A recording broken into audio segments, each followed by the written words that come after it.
ಅದು ಏನ್ರಿ ಇಷ್ಟೊತ್ತಾದ್ರೂ ಕೆಲಸ ಮಾಡ್ತಾ ಕೂತಿದ್ದೀರಾ? ಅದು ಈ ಚಳಿಲಿ ಬನ್ರಿ ಒಳಗೋಣ. ಯಾಕೆ ಹಸ್ಬೆಂಡು, ನಾನ್ ಚಳಿಯಲ್ಲಿದ್ರೆ ನಿಮ್ಗೆ ನೋವಾಗತ್ತಾ? ಅದೇನೋ ಇಂಗ್ಲಿಷ್ ಅಲ್ಲಿ ಹೇಳ್ತಾರಲ್ವಾ, ಫೀಲಿಂಗು ಅದಾಗತ್ತಾ?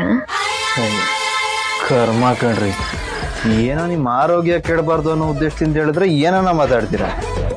ಹೊರಗಡೆ ವಾಚ್ಮೆನ್ ಅಣ್ಣನು ಕೂತಿರ್ತಾರೆ, ಅವ್ರಿಗೂ ಚಳಿ ಆಗ್ತಿರತ್ತೆ. ನನ್ಗೆ ಹೇಳಿದ್ದೇನ ಅವ್ರಿಗೆ ಯಾಕೆ ಹೇಳಿಲ್ಲ? ಅಲ್ಲ ರೀ, ಅವ್ರ ಕೆಲ್ಸನೇ ಅದು. ಹಗಲು ರಾತ್ರಿ ಅಂತ ನೋಡ್ದೆ ಅವ್ರು ಆ ಕೆಲಸ ಮಾಡ್ಬೇಕಾಗತ್ತೆ. ಯಾಕಂದ್ರೆ ಅವ್ರು ಆಯ್ಕೆ ಮಾಡಿರೋ ಕೆಲಸ ಅದು, ಅವ್ರಿಗದು ಅಭ್ಯಾಸ ಆಗಿರುತ್ತೆ.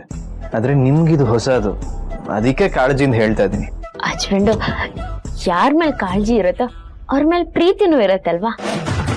ಅಷ್ಟೆಲ್ಲ ಆಸೆ ಇಟ್ಕೋಬೇಡಿ, ಲೈನ್ ಕ್ರಾಸ್ ಮಾಡ್ತಾ ಇದ್ದೀರಾ. ಕಾಳಜಿಗೂ ಪ್ರೀತಿಗೂ ವ್ಯತ್ಯಾಸ ಇದೆ. ಏನ್ ವ್ಯತ್ಯಾಸ?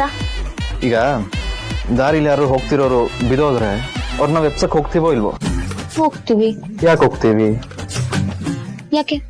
ಕಾಳಜಿಯಿಂದ. ಹಂಗಂತ ನಾವು ಅವ್ರನ್ನ ಪ್ರೀತಿಸ್ತೀವ? ಇಲ್ಲ ತಾನೆ. ಹಸ್ಬೆಂಡು, ನಿಮ್ ಬೇಜಾನ್ ತಲೆ ಇದೆ. ನಾನು ಏನೋ ಅನ್ಕೊಂಡಿದ್ದೆ. ಏನ್ರಿ ಹಿಂಗ್ ಮರ್ಯಾದೆ ಕಳಿತೀರಾ? ತಲೆ ಇಲ್ಲದೆ ಕಂಪ್ನಿ ನಡೆಸ್ತಾ ಇದೀನ ನಾನು? ಹಂಗಲ್ಲ ಹಸ್ಬೆಂಡು, ಮಾತಾಡೋದ್ರಲ್ಲಿ ತಲೆ ಉಪಯೋಗಿಸ್ತಿದ್ದೀರಾ ಅಂದೆ ಅಷ್ಟೇ.